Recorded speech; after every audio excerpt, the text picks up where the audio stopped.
It all started on a quiet Thursday evening. I came home earlier than usual, hoping to surprise my wife, Clara, with her favorite takeout.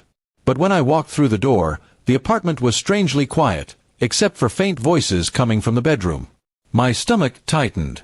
I slowly set the food down on the kitchen counter and moved closer to the door, my heart pounding harder with every step. When I peeked inside, the sight froze me in place. Clara was in bed with another man. My first reaction wasn't to burst in, it was to back away quietly.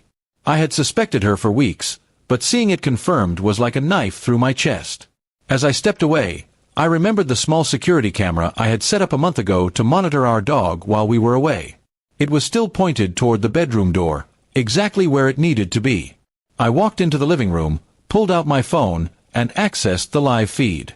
There they were, laughing and touching, completely oblivious to the fact they were being recorded. I didn't say a word. I simply saved the footage to my cloud storage and quietly left the apartment. My mind was already turning toward what to do next. That night, I stayed at a friend's place. The betrayal played over and over in my mind, but I didn't want to act out of rage. I wanted something colder, more precise. Clara had made her choice. Now I would make mine. The video was my proof, and I knew exactly how I would use it. The next morning, I acted as if nothing had happened. I sent her a casual text asking how her evening had gone.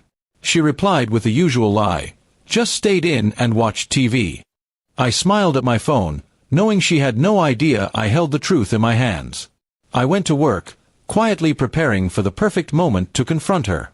2 days later, I invited Clara to dinner at our favorite restaurant.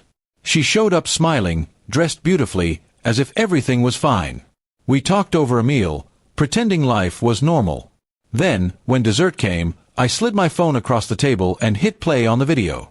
The sound of her own voice and laughter filled the air, her eyes widening in shock as she saw herself with another man on the screen. Her fork clattered to the plate. "Where did you get this?" she stammered. I leaned back in my chair, keeping my voice calm. "I didn't get it. You gave it to me. You just didn't know I was recording." She looked around nervously, as if the whole restaurant could see her shame. Her face turned pale, then red. I told her I was filing for divorce, effective immediately, and that she had until the weekend to pack her things.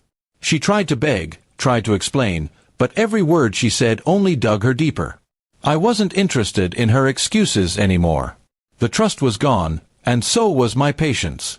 When we got home, she tried to follow me inside to talk things through, but I simply handed her a suitcase I had already packed. Her clothes, shoes, and a few personal items were inside. She stood in the hallway, trembling, as I closed the door without another word. The fallout was quick and brutal for her. I sent the video, not publicly, but to her family and closest friends. I didn't want internet fame. I wanted truth. Her parents were furious. Her friends stopped answering her calls, and the man she cheated with ghosted her completely. She had burned every bridge in one night. In the weeks that followed, I moved on with my life. The apartment felt quieter, but it was a peaceful quiet, not the tense silence I had grown used to. I focused on my work, my friends, and my own happiness. The pain was still there, but the satisfaction of knowing I had exposed her without yelling or violence made it easier to bear.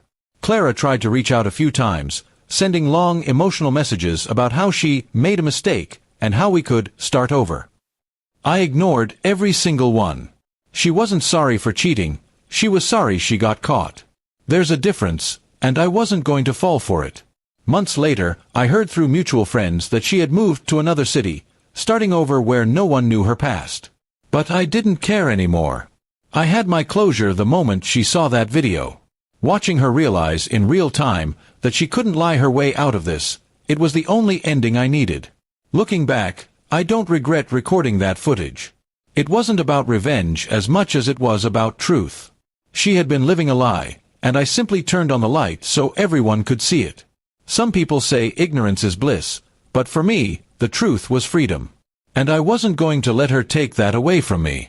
In the end, Clara lost her marriage, her reputation, and the life we had built together. I lost a liar I thought was my partner. Between the two of us, I think I came out ahead. Because the day she found out she was filmed wasn't just the day I caught her, It was the day I walked away for good.